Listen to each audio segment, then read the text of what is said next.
Bailey. Disyembre 1, tuig 2018. Dito sa Sitio Lagasan, dunay Bailey na hitabo. Anang gabi, daghan og mga tawo nga nananaw sa maong Bailey. Kay ubay-ubay pod ang mga dayo adtong panahona. Sa wa pa mahuman ang Bailey, naay nagbikil dito sa may tindahan na dapit sa gibaylihan. Kinigila si Kalo ug Along. Kani si Kalo dunay usawang buntis ug usa ka anak ng babayi. Ug kani si Along usa ka ulitaw. Tuo sa mga tao atong gabi una nga naoki na kay nahilom naman. Matod pa ni Inday, kini si Kalo ni adto kuno dito ilakori kay gatambay kadyot sa balay nilang kuri. Hoy Kalo, ngano ito man kay ka? Ito majud ko te ha. Dili ba? Kani itom jud kayo ang pananaw sa imo. Nasa man ka? Ha, sige te mo adto na ko. Nilakaw ni sa Kalo og niuli sa ilaha. Pag-abot sa alas 12, nahuman ang Bailing hapsay. Pagkabuntag ni Anang Disyembre 2, sayo ni mata si Ning kay manilig sa iyang tukaran kay lagi daghan og mga basura tung kaatbang sa ilang balay ang nahitabo ang maong Bailey.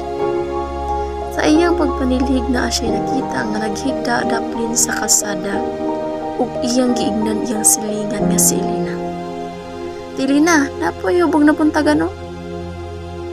Kinsa nang puna day? Iduol kini ni Duning ug kalit lang siyang misyagit. Ah, tabang! Gakurog sa kadlok si Duning. Sa pagsinggit ni Duning, dali-dali og duol si Elena. Ug sa wadamhan nakita kini ang silingang lalaki nga wala nay kinabuhi. Gigulgul ang liog sa wa pa mailing nga suspek nga naman panahona. Wala na sa kataranta ni dito. Nanawag siya og tabang. Una niya si Sandy sa kasuod ni agaw si Sandy. Ya! Kining maglaagan sa balay ni Sandy. Kay magtabi-tabi sa ilang mga manok nga pangtari. Maunang pag-ingon ni Duning nga wala na si Kalo. Dali-dali kini og adto kung asa nahimutang si Kalo. Pag-abot niya, ubay-ubay na pod ang mga silingan nga nanapok ug gatabi og kinsa lagi ang gabuhat sa maong krimen. Pero ilahan ang gisuspek ang maong kaaway ni Kalo nga si Along. Sa pagkakita ni Sandy sa lahok sa iyang agaw, naa siya'y nadumduman. Kaingon pa sa iyang asawa nga si Inday, anang kadlawon murag giuyog ilahang balay. Ug ila kining gikuan nga basin mauna kun luto ang sign nga murag nangayog tabang si Kalo sa ila kay lagi suod kayo sila nga magigagaw. Munang wa gyud gidahom si Sandy sa hinatabo. Labi na kay ana ang asawa ni Kalo nga nangayo pa kuno kini og kanon banda sa alas 3 sa kadlawon. Og gipugngan pa niya ang maong asawa nga dili na maglakaw kay matulog na lang. Pero dili kini papugong. Una-una sa mag-asawa nga si Inday ug Sandy nga basin paglakaw ni Kalo ang kadlawon, gisundan kini sa iyang kontra. Anang adlaw sa Disyembre 2, niresponde dayon ang mga pulis ug diretso sa balay sa giila nga suspek. Sa pag-adto sa pulis, ang amahan sa suspek ang ilang abdan ug naa sila'y nakita nga lampas na naay dugo ug gidala kini sa mga pulis para imbestigahan.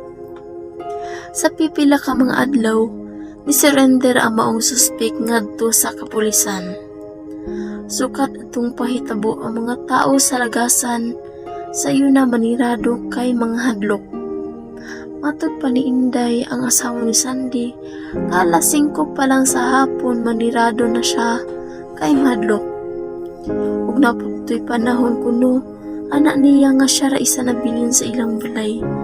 Naa siya'y katawag ug ilang gisgutan ang maong panghitabo.